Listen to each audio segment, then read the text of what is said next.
So I tell my daughter that stories are the greatest magic that we have. My daughter loves Harry Potter, and she really would love to be Hermione Granger, and she's going to be very disappointed on her 11th birthday when no letter from Hogwarts arrives. And I tell her that stories are actually the greatest magic we have as human beings, because our stories give us the power to determine what the world looks like.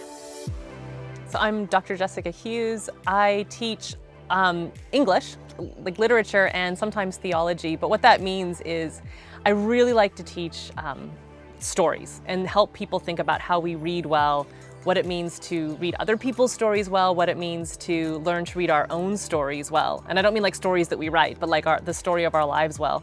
As a kid, I was basically left alone with my Bible and my novels. And it didn't occur to me, because of the sort of traditions that I was in, that I should read those differently. And so I would read those as kind of the same sort of thing. As in, I didn't know what I was supposed to think about the characters.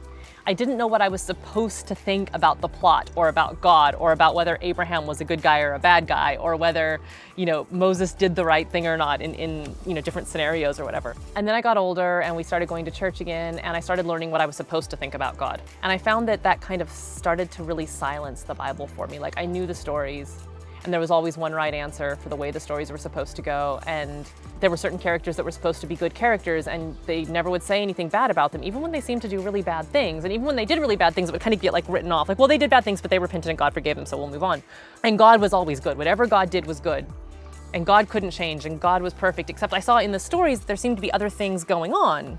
Like, God actually seemed to change his mind sometimes, and so what's going on there? Or God would repent of his actions, and what does that mean? One real danger in the Christian tradition is there can be so much emphasis on, like, this is the way to read the story.